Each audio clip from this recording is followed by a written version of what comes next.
Na yun? Hindi ito. Wow, pintura na lang pala, babaklasin na lang. Ayan o.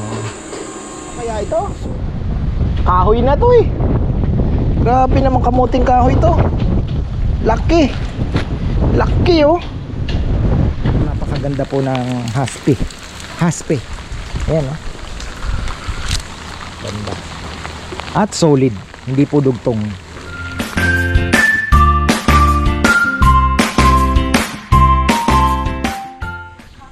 Uy, yan na, magandang buhay. Ano na ba? Ang ginagawa ni Nel? Pinto na eh. Ayan. Silip tayo sa ginagawa. Napakaganda ng panahon for solar. Check natin kung ilang percent na. Ang oras ay tibay ng ating relo. Top solar din ito, ang relo na to. Kaya maganda po sa Casio, bibili kayo top solar na. Huwag kayong di battery kasi talagang pag pinalitan ninyo, pag hindi nyo napapalitan ng o-ring, napapasukin ng tubig. Pero ito po, walang hubaran. Ayan o. Napakaganda. Shout out pala kay Ate S. Sylvia. Ayan. At gusto ko rin palang i-shout out si Brother Paul Mutuk. Nag-order po siya ng lechon para sa Sunday ba? Ayun brother, maraming salamat kahit nasa Australia siya. Ayan. Sana magkita-kita tayo pag uwi mo at makadalaw ka dito sa amin. Ayan. Maraming salamat. Hindi naman na worth it naman yung biyahe mo kung kayo po ay let's say may mga may iti-treat kayo, ipapasyal kayong family, worth it naman po yung kakainin po ninyo dito at relaxing pa yung lugar. Simple lang pero 'di ba? Relax. Ayan, gumagawa pala si Jundo ng ano to, okay na Jun? Hindi ito. Wow, pintura na lang pala, babaklasin na lang. Ayan o. So, ayan na. Okay na. Oh. Nakakahinga naman sigurado yung no? Hindi naman mainit sa loob, no? Tingin mo. Ha? Kahit hindi na tayo magbuta sa side. Ha? Hindi na. Kasi iniisip ko yung hangin puro sa harap lang, walang kontrang. Pwede siguro kahit maliit lang, kahit cut ka lang ng pwede na. Para at least yung tingnan muna natin. Kasi hindi naman ganun kainit ito. Pwede rin. Oo nga no. Butas-butas lang. Tapos tatanggalin mo muna to at pintura uli. Tapos na yan, 56% na ating battery. Ito lang ito. Sabi ko nga kay Bebe, kailangan namin magdagdag ng battery kasi ito gumagawa si Junjun ng hamba. Kasi binigyan din ng aircon si Rambo. So pinapili ni Bebe kung saan ilalagay. Sabi ni Rambo, bay talagang tatay ito. Binigay na lang sabi niya doon na lang po sa mga bata. So ayun, sa mga bata. Kaya inaayos ngayon yung hamba kasi alam ko kortina lang yung doon sa ngayon pinagawa ni Bebe ng bagong pinto para at least yung sarado na yung si Sima hindi na magrereklamo. Kasi sabi ni Saysay, gusto kong sabunutan kanya. Tatawa pag nagkukwento. Umarte na. Kasi dito po syempre, 'di ba, naka-aircon po sila. Buong bakasyon dito siya natutulog sa amin. Roommate ni Chichi. Ay, dami ayungin, no? So, ayun, malalaki na nga. Lumalaki naman. So ayun, tawag dito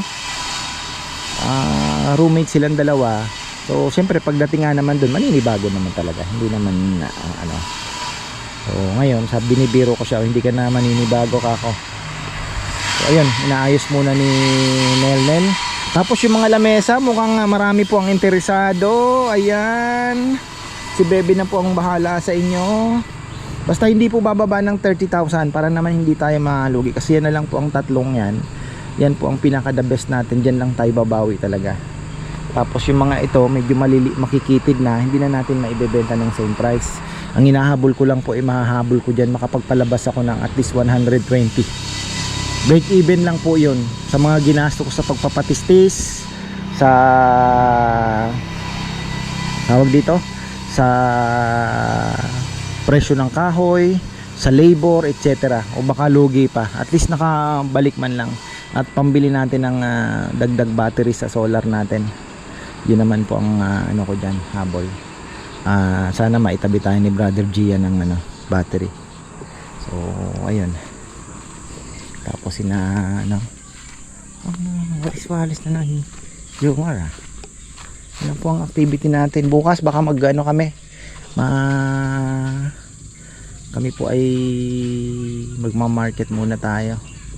Ayoko na munang masinlok, baka next week magmasinlok, o kaya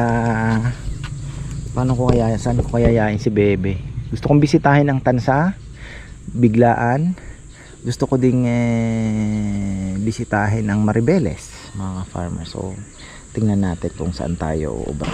Ang dami yung ang ganda mga ayungin natin. Pero ang ayungin parang mas matibay ngayon tuloy, no? Wala pong gaanong nandideders. Patubig kaya tayo ng konti para medyo magka-oxygen naman. Ano sa tingin niyo? Umulan, no? Ayan, dami, kita niyo yan. Medyo para ma-refresh yung ating mga isda. Sige, patubig po tayo kasi medyo umulan kahapon. So malay natin, di ba, medyo yung at least kasi yung pagbagsak pa lang po ng lupa dyan, ay ng tubig dyan, nagki-create na ng oxygen yan. Ano tayo ng kahit 3 hours, pwede na yan.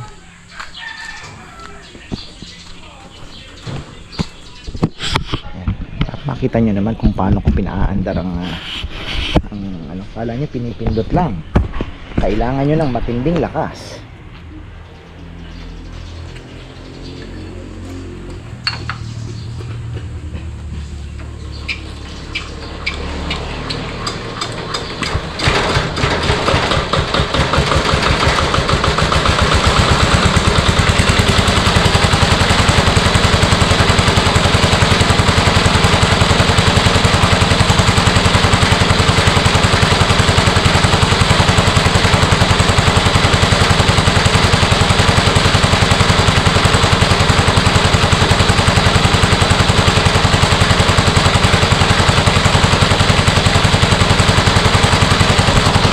Kailangan dito yung tubig. Hintay natin lumabas yung tubig.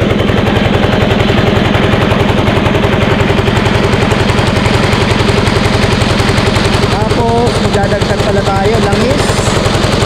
Ayan.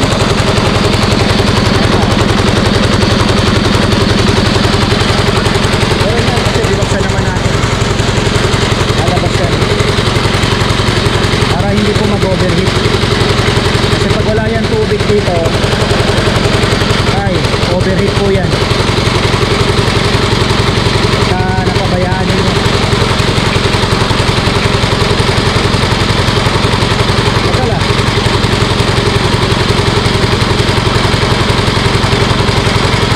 Yung uso, overheat ka na dun. Aba, kailangan yata lakasan ng konti.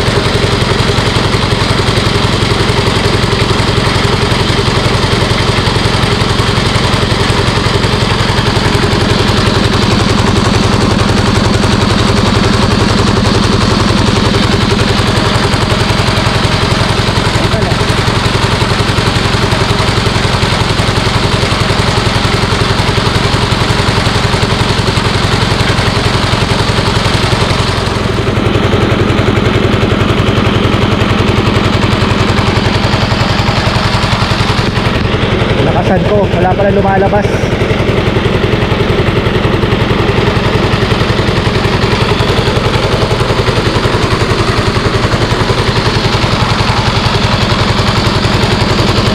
Ayan na.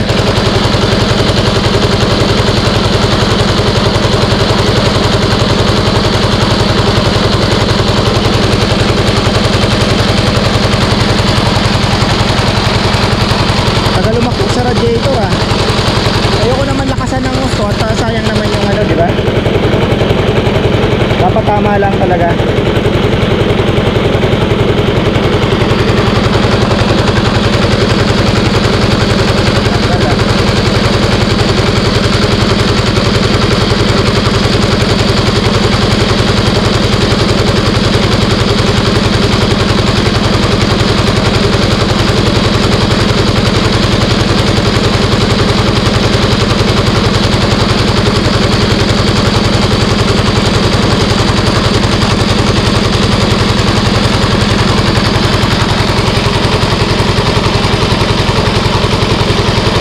matagal talaga yan kasi mahina lang eh. Pero pagka umakyat pa sa radiator yan, ilalabas niya na.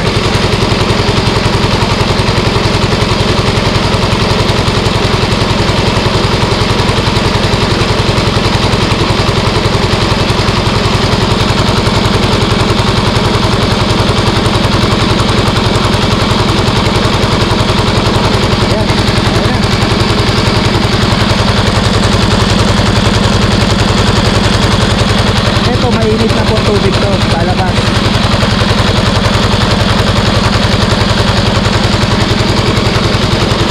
Ayan.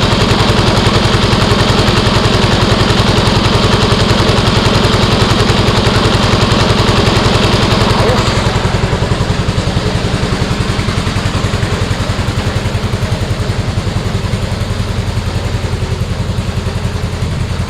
Tapos sa Sunday na pala ito tatrabahuhin, kaya lang tatlo pa lang po ang tatatlo pa lang yung paa na nagagawa kasi si Junjun occupied na naman. Buti na lang napaka-busy din po ng ating mga tao kahit maliliit lang pong project. So ayun. Yan, at least yung mga malalakas na isda makakapunta pa dito. Masisense naman po nila yan, sasalubong yan dito. Para at least safe sila. Pero pagka nagsunod-sunod na naman po yung ulan, okay na yan. Gaganda ng ayungin ha. Dito ako manghihinayang pagka tayo po ay ano. Pero sana lumaki na rin sila para makuha din natin. Balak ko kasi palitan na naman dahil sa Jaguar nabubuisit ako.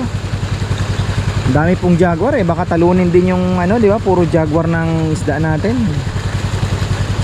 O bala ko, back to itim na lang tayo. Kasi yung pula wala naman tayong makukuha na ano, na tawag dito, na walang halong Jaguar. Kumuha tayo ng similya.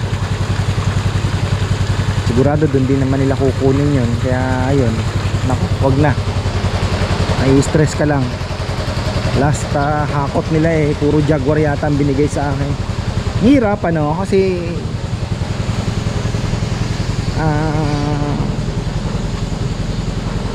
hindi mo naman masasabi na ikaw kasi nagpapaloko ka.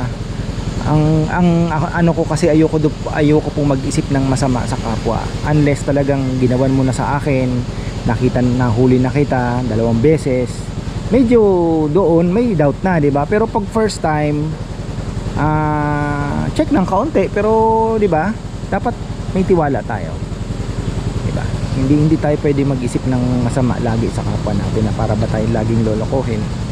So ganun ang nangyari, kaya tiwala tayo. Tapos yun pala ano. Ngayon ayan, may aalagaan tayo pala. Meron akong sabi ko kay Bebe, kuhanin ko na yung birthday gift ko ng maaga. Ang aga naman sabi niya. Sabi ko, Bebe, bibili ako ng Indonesian Indonesian Muscovy duck. Magaganda po yun, kaya lang medyo pricey ng konti. Yung tipong nasa 2,500 ang isa, mga 1 month old, 2 months old, maliit. Hindi kagaya po ng mga ordinary na bibe, tawag dito, ordinaryong bibe ay magkano lang ang bilihan. Yun po kasi may market talaga, medyo mahal, lalo na yung mga nag-uumpisa pa lang din na medyo mahal po talaga. 5,000 to 6,000 nga isang piraso na bagay mapapanood nyo po sa agri. Pero medyo overpriced naman masyado yung sa agri na yan, yung farm na yan. Hindi naman sa pagano, ang dami nga comment, masyado ka namang overpriced. So ayun, bala kong alagaan, pero dahil maliit pa, dito ko muna ilalagay dun sa anuhan ng ninaponpon, anuhan ng aso. Tapos gagawa kami ng kulungan doon dito na sa side para at least malayo po sa mga lilinisin na lang namin yung area na yun, ininet and then ikukulong natin. So pag malaki na, gawa tayo ng doon. Sana po kasi nangihinayang ako yung mga pagkain nga, sabi ko na rin sa lechon house na scrap food, sayang. Kaya sabi ko, kesa sinelnel kasi dapat mag-alaga din. Ang problema, ninakaw din. Wala din, sabi ko, wala din pala kayong anuhan ng mga alaga ninyo dahil ninanakaw din lang. Dito ko na lang alagaan, 'di ba?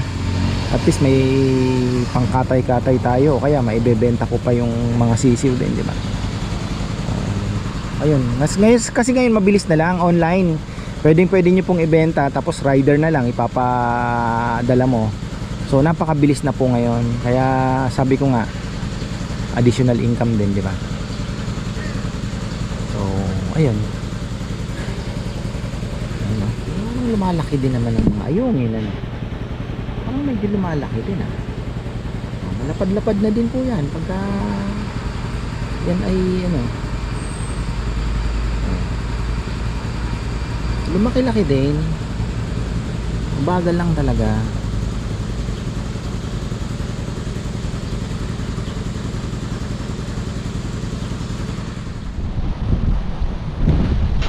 Si Kongkong? Si Kongkong?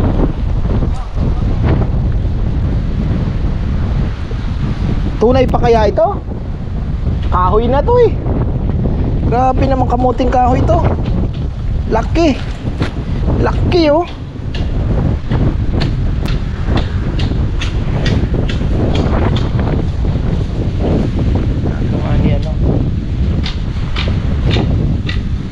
Yan, malinis na. Ito ginawa ni Jomar ngayon, oh. Grass cutter. Ganda na ulit. Panguulan na naman. Gumugulong na naman ang mga ulap. Yan.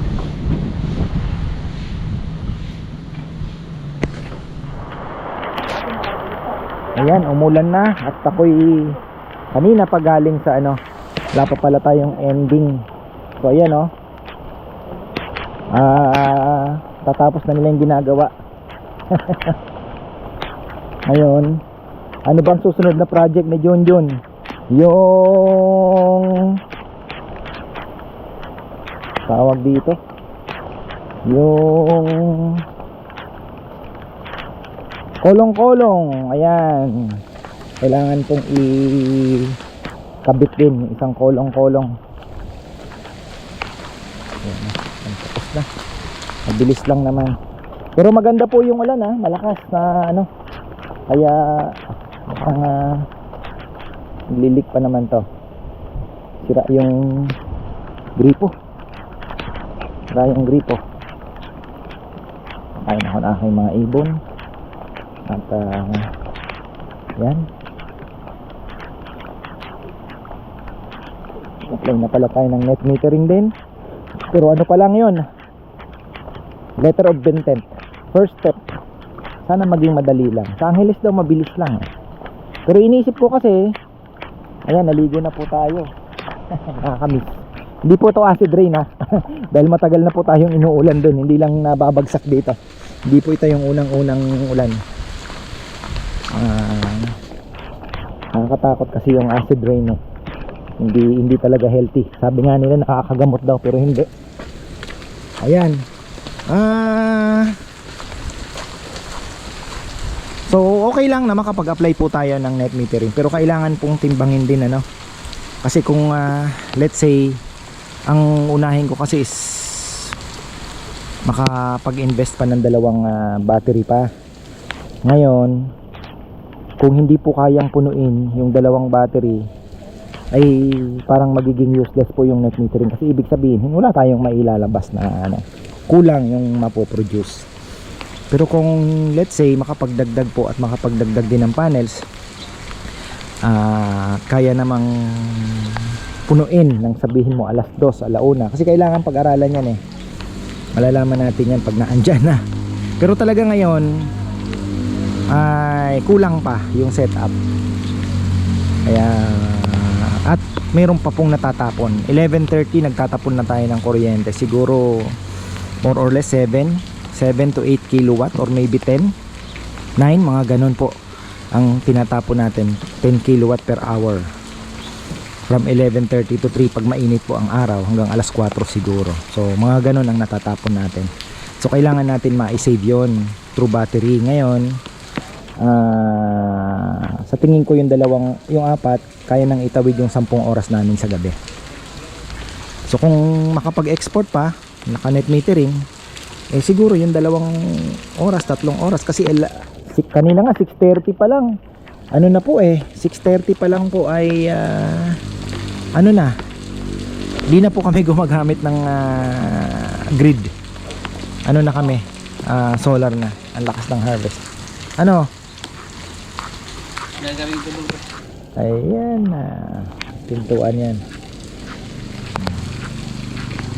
Tamang tama. Napakaganda po ng ulan. So yun, kaya sabi ko kay Bebe, kailangan natin iraos yung 2 pang battery muna. After that ay titingnan natin kung kaya namang punuin po ng ng setup natin ngayon sa taas. Lalo na kung summer, sobra-sobra po talaga.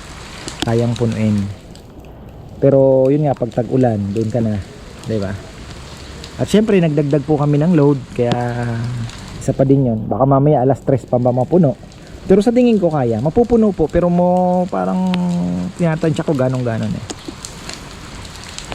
Kung sakto lang, okay na yan. Ang inaalala ko lang, yung pag nagba-brown out po talaga, let's say nag-brown out buong gabi, diba? Ano na, mauubos pa rin. So, ayun. Tapos sa mga akasya nako, ang dami pong nag-i-inquire. Hindi ko po alam kasi si Bebe ang nakakausap po ninyo. At ako'y tinatanong-tanong niya lang. Sabi ko, basta yan, ang presyo po niya nasa 30 to 35k. Yung tatlong ito. Ito lalagyan ng bench. Mahaba. Itong bench, itong anong to, pwede itong panglanay, pwede din dining table. Medyo makitid ng konti, pero pwede. Tapos yung mga yon, ganun din. Lalagyan natin ng upuan. Medyo makitid siya ng konti. Pero napakaganda po ng haspi. Ayan ganda. At solid. Hindi po dugtong. Yung dugtong natin, baka hindi na natin ibenta yan at mahirap na. Baka mamaya umangat At least itong solid. Ito guaranteed. Hindi po yan mabibiyak na. Dahil ito po ay 2 taon na yata ito. Naka-slab. 2 taon na pong naka-slab yan. At kumbaga wala na, hindi na po yan magbibiyak. Kasi kung nagbiyak yan, nagbiyak na po. Kagaya nung ayun Ito kasi may mga dugto, sa mga buko. Kaya po nagbibiyak. Yung medyo pa-bend na ganun, tapos sa buko. Pero yung mga diretso, tingnan nyo, hindi po nagbiyak. So ayun, may mga time talaga nagbibiyak. Sayang nga, dapat sabi ko sa kanila linagyan nila ng mga wala, ayun talagang yan yung panahon ba, araw. So ayan, maraming pong salamat. Thank you, salamat Panginoon sa ulan, sa blessing, lalong na po sa bundok Arayat. Kailangan na po ng ulan dyan, dahil yan ay para maproteksyonan na, hindi na po nila masunog. Sinabi kong nila kasi talaga pong sinusunog, dahil gusto din nilang mapadali ang mga trabaho nila, kaya sinisindihan yan. Kaya lang, di ba, wala namang amin. Alam naman yan, alam naman ang lahat naman po nila alam, kahit mga bombero alam din naman, kahit sikap alam yan. So yun tradisyon na ata yan o kultura, kasama sa nakagawian. So ayan, thankful tayo at inulan tayo ng maganda. Pag yan ay sunod-sunod na, okay, hindi na nila mag-green na po yung bundok. Wala na yung mga kikita nyo na mga brown na yan. Kulay green na po uli, diba? So ayan, maraming salamat at magandang buhay.